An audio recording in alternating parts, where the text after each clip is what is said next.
بسم اللہ الرحمن الرحیم الحمدللہ رب العالمین والصلاة والسلام علی سید الانبیاء والمرسلین۔ معزز صافی بھائیو، آپ کو بلانے کا مقصد آج ضروری کچھ گزارشات تھیں جو ملک و قوم کے حوالے سے تھی، اور وہ جو گزشتہ تقریباً 1 سال سے ہمارے اوپر حکمران مسلط ہیں، جن کو رجیم چینج کے نام پر پاکستان کے اندر لانچ کیا گیا، اور جو اس وعدے کے اوپر آئے تھے پاکستان کے اندر کہ ہم اپنے کپڑے بیچ کر قوم کو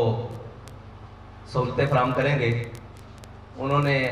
اپنے کپڑے کیا بیچنے تھے بلکہ قوم کو جو فطری لباس پہنایا گیا ہے، یعنی کہ ماس اور گوشت، وہ بھی نوچنا شروع کر دیا ہے۔ اور جن کے دعوے بلند و بانگ تھے کہ اسحاق ڈار صاحب پاکستان میں آئیں گے اور پاکستان کی معیشت اس رو میں بہنا شروع ہو جائے گی کہ یہاں ہر کوئی خوشحال ہو جائے گا،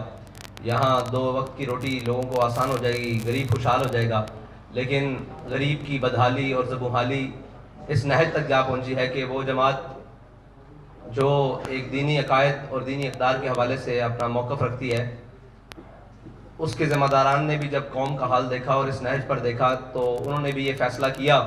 کہ ہم اپنی قوم کے ساتھ کھڑے ہوں، نہیں تو یہ قوم جس میں بہت سارا دم خم تھا اس کو بھوک سے مار دیا جائے گا، اور اگرچہ وہ جمہوریت کے نام پر مار دیا جائے اور اگرچہ وہ مفاہمت کے نام پر، لیکن ساری چیزیں قوم کو بالآخر بھوک فراہم کر رہی ہیں۔ اور اس وقت جتنے بھی آنکڑے لائے جائیں، یعنی کہ ملائے جائیں، آنکڑے ملائے جائیں اور جتنے بھی اشاریے اوپر نیچے کیے جائیں، بالآخر نتیجہ یہی ہے کہ قوم کو 2 وقت کی روٹی بہت مشکل ہے اور ان کا گزر اوقات بہت مشکل ہے۔ بلکہ کل جو ایک قوم کے سر پر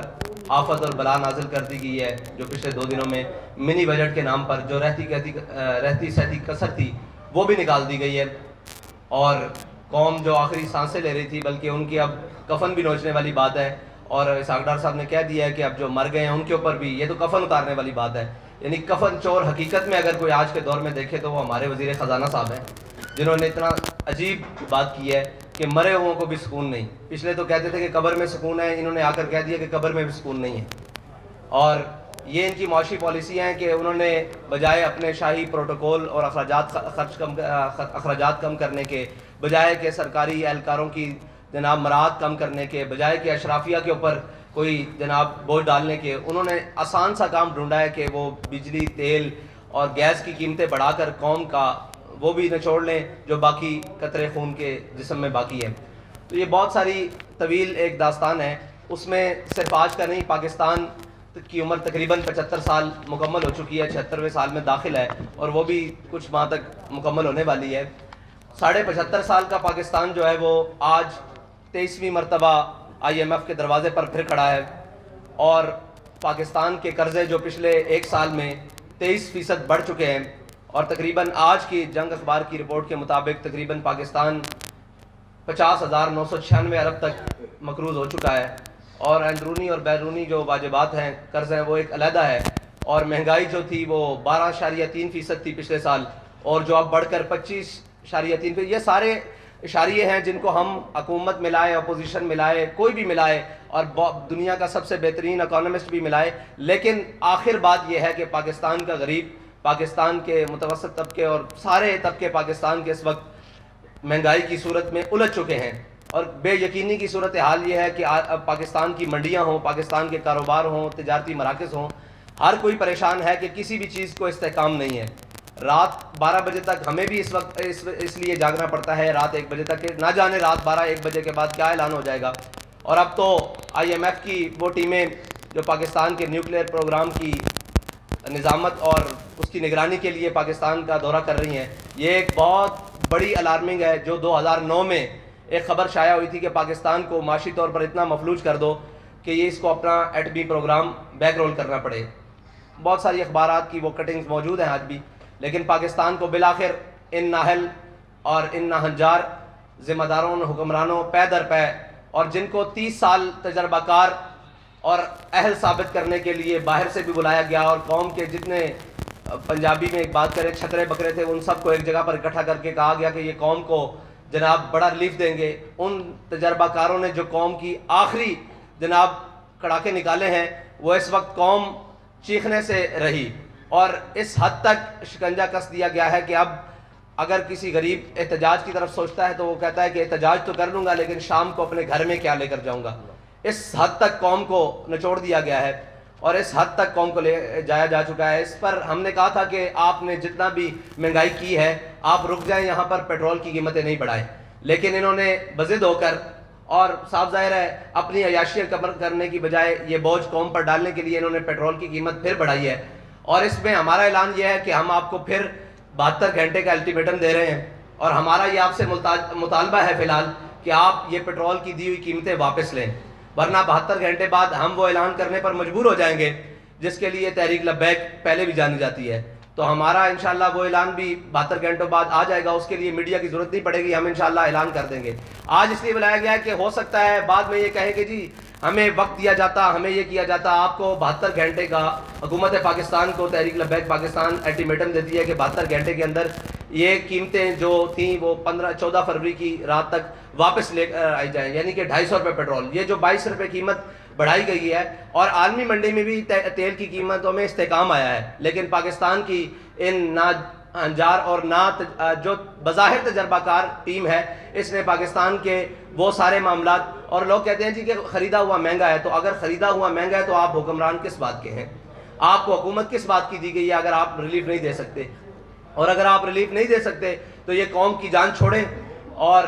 ہم تو انتظار کرتے رہے کہ شاید کسی کو اپنے اقتدار کے علاوہ قوم کے بھی خیال آئے, لیکن کچھ جیل کی جانب چل پڑے اور کچھ جناب قوم کے کپڑے اتارنے کی جانب چل پڑے اور قوم کو نوچنے کی جانب چل پڑے. اس لیے تحریک لبیک پاکستان نے فیصلہ کیا ہے کہ وہ میدان عمل میں رہ کر قوم کے ساتھ انشاءاللہ کھڑی ہوگی.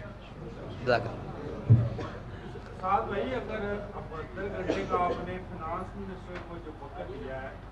اب اگر نہیں ہوتا تو کیا پھر آپ کوئی نیا مارچ کرنے جا رہے ہیں یا کوئی تھریٹ آئی؟ جی نہیں, یہ تھریٹ نہیں ہے, ہم نے الٹیمیٹم دیا ہے. اس کے بعد تحریک لبیک اپنا احتجاج بھی ریکارڈ کروائے گی اور اپنا جو بھی اس کا اگلا لائے عمل ہے وہ 72 گھنٹے بعد اعلان کر دیا جائے گا. اس میں یہ ہے کہ ہم اپنے کارکنان سے کہتے ہیں کہ آپ قوم کے پاس جائیں اور ان کو بتائیں کہ یہ آپ کے مفاد کے لیے تحریک لبیک پاکستان نے اتنا بڑا قدم لیا ہے اور آپ ساتھ کھڑے ہوں, اور ہر شخص کے پاس, تاجر, کسان اور ہر تنظیموں کے پاس جائیں اور انہیں جا کر بتائیں کہ جو بھی تحریک لبیک کی کال ہو آپ اس کے اوپر لبیک ہیں. السلام علیکم سر, یہ بتائیں کہ بٹوین دی لائن آپ نے ہمیں بتا دیا کہ آپ کیا کرنے جا رہے ہیں, کیا اس طرح کے موٹر ویز یا قومی شاہراہیں بند کریں گے یا کوئی اور اس طرح کا لائن عمل ہے؟ نہیں, ہم ہر وہ کام کریں گے جس سے قوم کو فائدہ حاصل ہو. سر ہم آپ کے پاس خبر لینے آئے ہیں, تھوڑا سا اشارہ تو بتائیں نا. جی آپ کو خبر دے کر جا رہے ہیں کہ 72 گھنٹے بعد آپ کو بہت بڑی خبر ملے گی. اور کوئی سوال نہیں؟ بھائی کیا آپ سمجھتے ہیں کہ موجودہ ملکی حالات میں جو اکانومی کی سچویشن ہے, ان حالات میں پیٹرول مہنگا نہیں کرنا چاہیے تھا گورنمنٹ کو؟ آپ کو نہیں لگتا ہے اس کے علاوہ گورنمنٹ کے پاس کوئی آپشن نہیں تھی, کوئی ایمائٹ سے ڈیل میں نہیں ہو سکتی تھی؟ میں نے آپ کو قوم کے پاس, حکومت کے پاس کافی سارے آپشن موجود تھے, صرف پیٹرول, بجلی اور نام کے گیس مہنگا کرنا یہ آپشن نہیں تھا. آپشن موجود ہے کہ کم از کم پاکستانی جو حکومت ہے اس کے پاس کم 1.25 لاکھ کے قریب گاڑیاں ہیں جو استعمال ہوتی ہیں, اور ہر گاڑی کا جو ڈیلی کا پیٹرول ہے وہ 50 لیٹر سے اوپر استعمال کنزمپشن ہے. تو یہ اگر اپنی شائع خرچیاں کم کر دیں اور مریم نواز صاحبہ کو اگر ڈپٹی وزیر اعظم کا پروٹوکول ختم کر کے 1-2 گاڑیوں پر گزارا کرنے پر کر دیا جائے تو قوم کی بہت ساری بچت ہو سکتی ہے.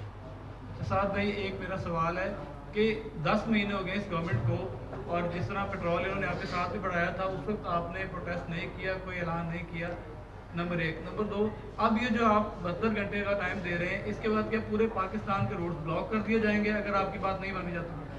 جو بھی ہوگا انشاءاللہ وہ آپ کے سامنے ہوگا اور قوم کے مفاد میں ہوگا, قوم کی مشکلات کے لیے نہیں ہوگا. اور جو پہلے اعلان نہیں کیا تو یہی بات ہے کہ اگر ہم پہلے اعلان کرتے تو آپ کہتے کہ جی گورنمنٹ کو دیکھنے نہیں دیا گیا, ان کو چلنے نہیں دیا گیا, ان کو ہم نے پورا موقع دیا اور پوری قوم نے موقع دیا کہ شاید یہ کچھ کر سکیں, لیکن انہوں نے کچھ بھی نہیں کیا. اور شاید یہ اپنے کپڑے بیچ دیں, شاید یہ اپنے اثاثے بیچ کر پاکستان کے خزانے میں جمع کروائیں, آدھے, پورے تو نہیں آدھے, لیکن انہوں نے کچھ بھی نہیں کیا بلکہ مزید قوم کا نقصان کیا. تو اس لیے ہم اعلان کرنے پر مجبور ہو گئے. میں بتا چکا ہوں کہ ہم آخری حد تک دیکھتے گئے کہ پاکستانی کی حالت کیا ہے. جب ہم نے دیکھا کہ اس کے پلوں سے پانی گزر چکا ہے تو اب ہمارا میدان میں آنا پڑتا ہے. سر یہ حکومت سے اگر آپ بچت کی توقع کرتے ہیں تو اس کے اقدامات بھی یقیناً کوئی نظر آنے چاہیے. ان کے تقریباً 100 کے قریب وزیر ہیں,